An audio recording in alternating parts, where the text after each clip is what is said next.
Hello, my name is Ryden Pipkins.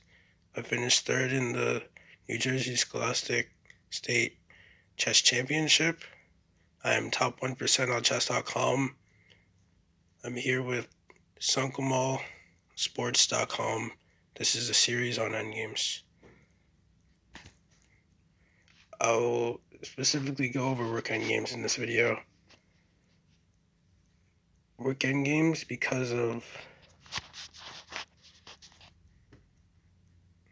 they're the last piece to be activated on the board, so it's a very common opening.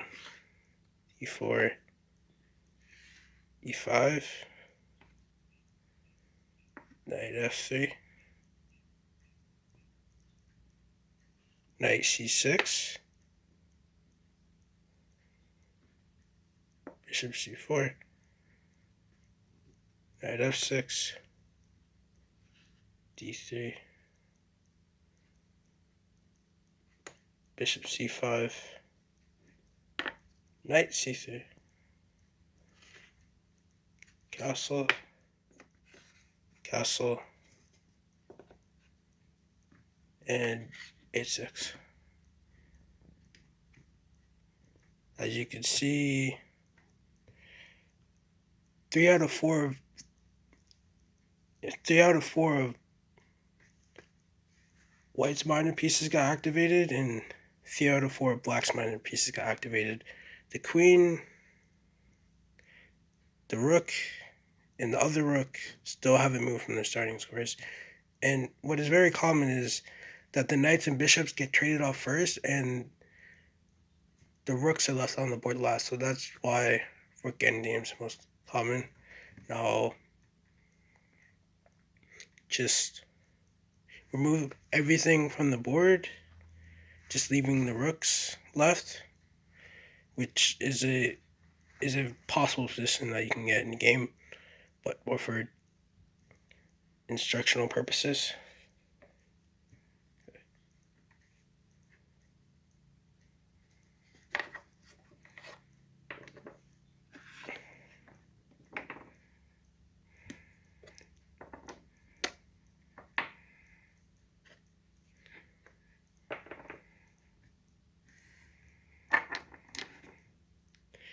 Let's say these two pawns got traded off, and these two pawns got traded off. Right, played h4 from before, like a different time. No. Rook here, rook here. And it's White's move. So the first rule we want to go over is attacking your opponent's 2nd or 7th rank, which means this rank here or this rank here. Of course, before you do that, you have to make sure that you're not getting checkmated and blundering back rank, which is why you move the pawns forward, h4 and h6. Otherwise, let's say it's White's move and White does attack the rank, like the coach said, but they haven't moved one of the pawns forward. Rook e1 check is actually checkmate, and White loses the game. This is why it is important to move the h pawn or the g or f pawn forward at one point or another before you move your rooks off the back rank. Otherwise, it could result in a back rank checkmate. That's what we call it. So we're going to 2nd to back rank. This would be the back rank. This is 2nd. So 7th rank for White, and if it was Black doing it, it would be the 2nd rank. These are the ranks you want to control. I'll demonstrate why. Because Rook comes to d7.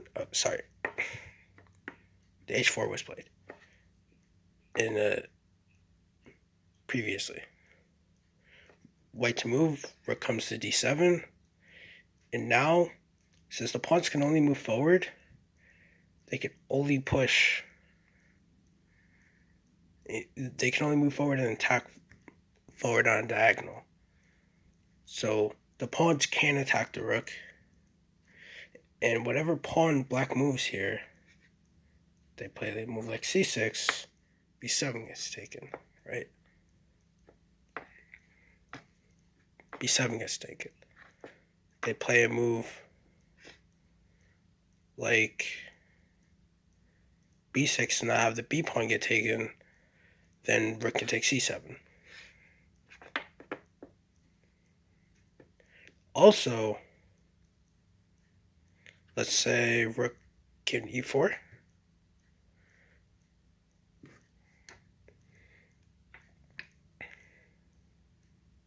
Play rook takes c7.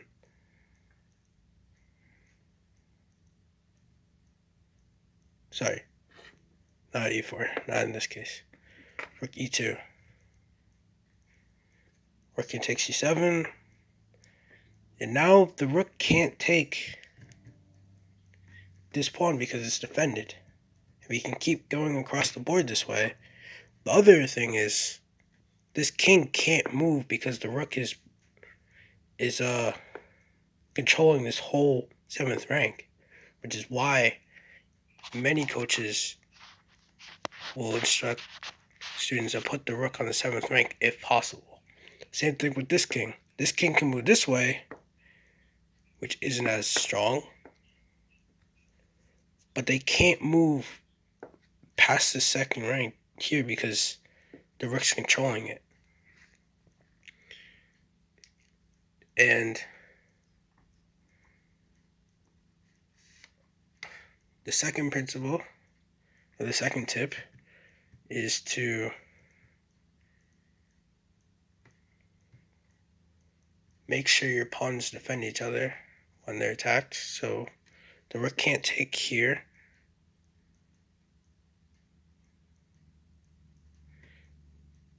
Play king f1.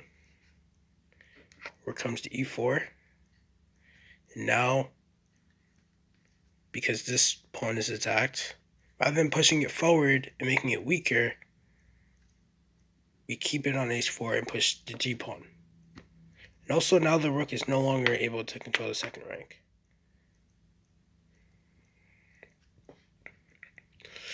Now let's go back. Even if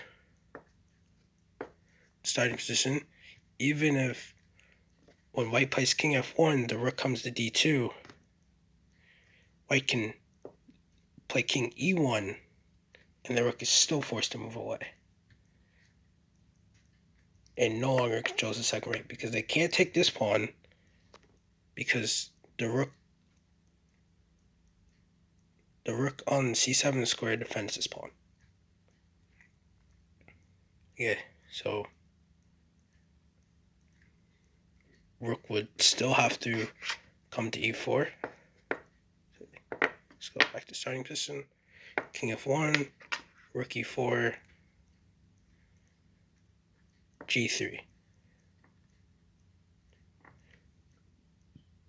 Let's say rook a4. Now we don't have to defend. We can keep taking more pawns because white's end goal is to create a pass pawn. So rook capture b7.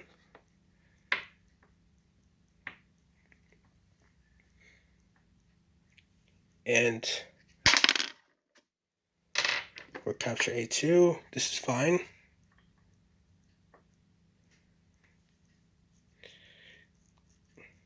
And what would be tempting, actually you can't take the a pawn. But what would be tempting for many players is to play rook b8, which seems like a natural move because it's a check, it's a forcing move.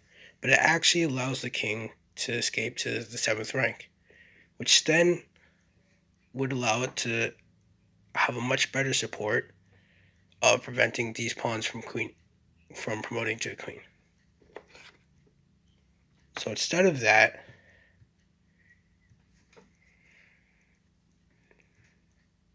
we will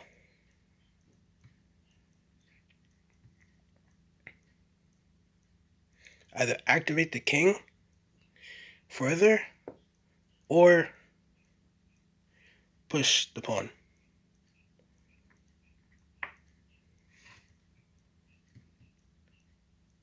In this case, pushing the pawn is better.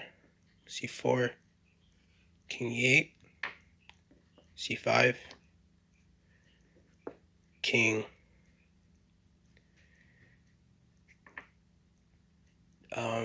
d8, and c6.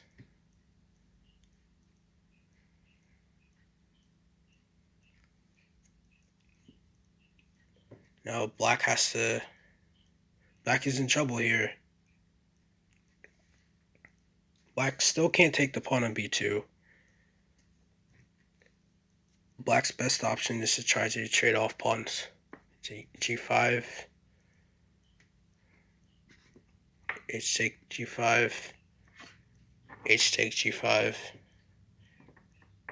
And notice white doesn't play f4 here because white wants to keep their pawn structure intact and also not trade off more pawns because white is the one that is up a pawn.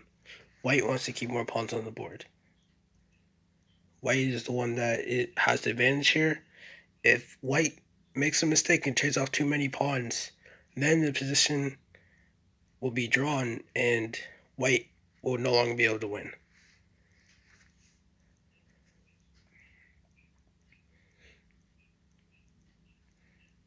So white instead plays king e2. Actually, sorry. White plays king e2, defending this pawn for longer.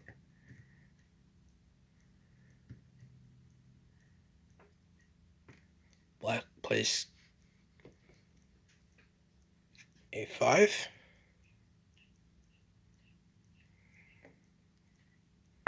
King d3.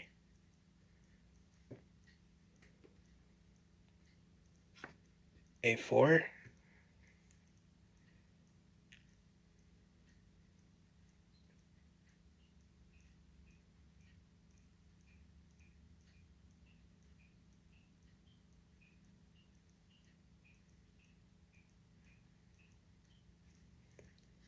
And now king c4.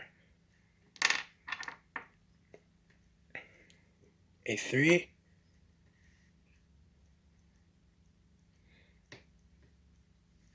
Pawn take a3. Rook take a3.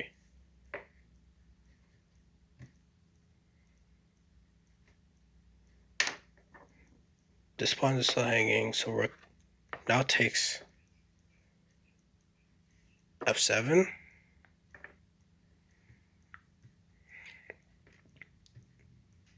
Now rook can only give a horizontal check.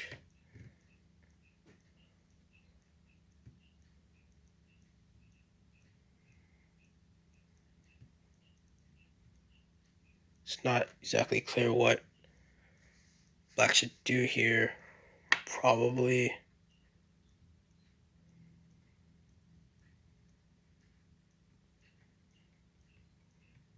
it's really hard to come up with the move for black.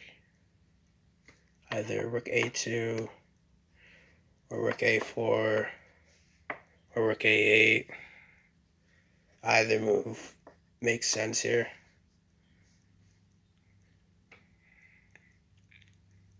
Rook a8 I think is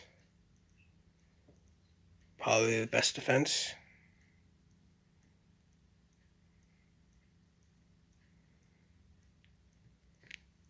King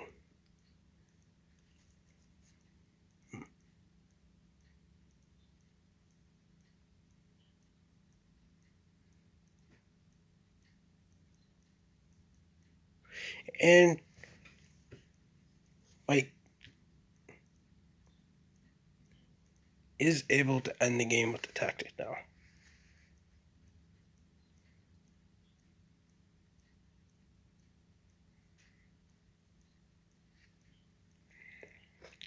c7 check. And there's multiple lines here. Let's start with the most impulsive line. King c8, which loses to rook f8 check. If king takes, rook takes rook, and white will be able to create another passed pawn, create a queen, and win the game. So king can't do that. King b7. Rook take a8. And if king take a8, now c8 equals... Oh, sorry. Queen, and black should be checkmated in a few moves. Just be careful not to stalemate. So we go back. There's one more option for black.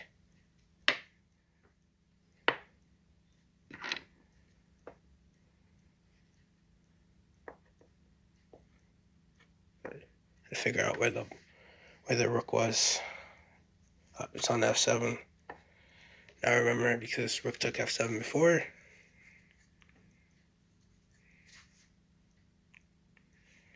And this was after c7 check. King can come to e8, and if pawn promotes, then rook can take with check, but also lose this rook on f7. So pawn won't take. Instead, the rook moves to h7, creating another threat of giving this check and winning the rook on a yet again.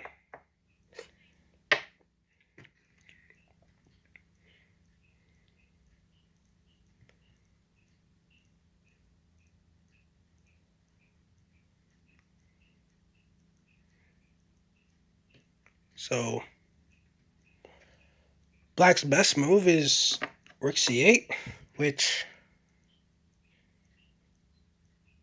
you can force this king pawn endgame. The check, take, king has to take, and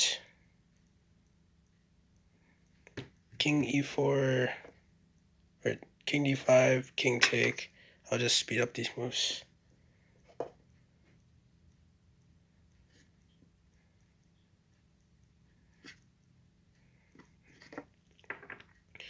And white's still winning. White has two passed pawns, and with proper technique should win this as well. Not many tricks for black to play after that. Back.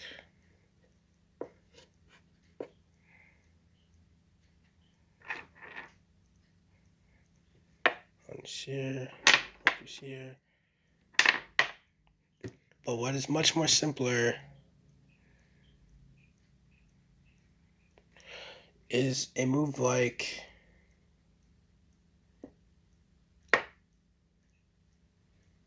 king e6, threatening mate in 1, or king c6, threatening to win the rook, because now the king won't be able to defend the rook. And both moves basically end the game immediately without any additional king and pawn technique needing to be shown, because regardless of where the rook moves, threatening mate, not actually. Regardless of where the rook moves, this check comes, king has to move, and then rook can take. And we'll promote on the next move. Or, rook's here. Let's say king e6.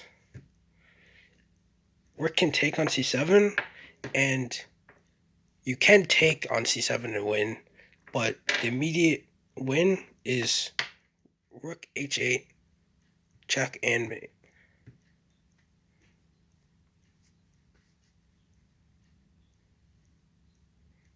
This all came from the three tips from before, bringing a rook to the 7th rank of your opponent, or the 2nd rank of your opponent if you have the black pieces. Defending your pawns with each other with the diagonal like before, f2, g3, h4, and